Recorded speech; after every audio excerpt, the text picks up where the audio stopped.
প্রধানমন্ত্রী পদ থেকে সোমবার পদত্যাগ করে দেশ ছেড়েছেন শেখ হাসিনা। শেখ হাসিনা ভারতের ত্রিপুরা রাজ্যের আগরতলা হয়ে দিল্লি পৌঁছেছেন। সেখান থেকে তার যুক্তরাজ্যে যাওয়ার সম্ভাবনা রয়েছে। বাংলাদেশের প্রধানমন্ত্রী শেখ হাসিনার আকস্মিক পদত্যাগ এবং ভারতে আশ্রয় গ্রহণ দেশটির সামনে কিছু অভূতপূর্ব কূটনৈতিক চ্যালেঞ্জ সৃষ্টি করেছে। বাংলাদেশের সঙ্গে গত 50 বছরের দ্বিপাক্ষিক সম্পর্কে এমন ধরনের চ্যালেঞ্জের মুখে পড়তে হয়নি ভারতকে।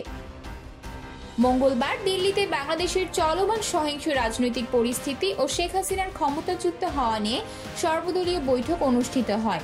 হাসিনার ক্ষমতাচ্যুত হওয়ার পেছনে ষড়যন্ত্র থাকতে পারে বলে ধারণা করেছে ভারতীয় জাতীয় পার্টি বিজেপি নেতৃত্বাধীন ভারতের ক্ষমতাসীন সরকার।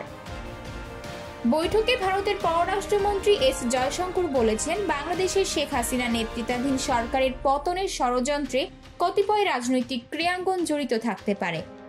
তিনি বলেন, ভারতের সরকার বাংলাদেশের পরিবর্তনশীল পরিস্থিতির উপর নজর রাখছে এবং সম্ভাব্য সব দিক খতিয়ে দেখা হচ্ছে। শেখ হাসিনাকে আপাতত কিছু সময় দিতে চান ভারত। এই সময়ের মধ্যে তিনি তার পরবর্তী পদক্ষেপের বিষয়ে আমাদের জানাবেন। বাংলাদেশের সাবেক এই প্রধানমন্ত্রীর রাজনৈতিক ভবিষ্যৎ নিয়ে অনিশ্চয়তা তৈরি হয়েছে। মূলত শেখ হাসিনার আমলেই ভারতের সঙ্গে ছিটমহল বিনিময় হয় বাংলাদেশের।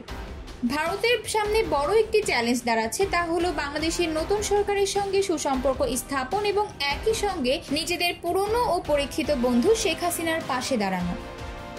আতকিয়া মাইমুনা, বার্তা 24।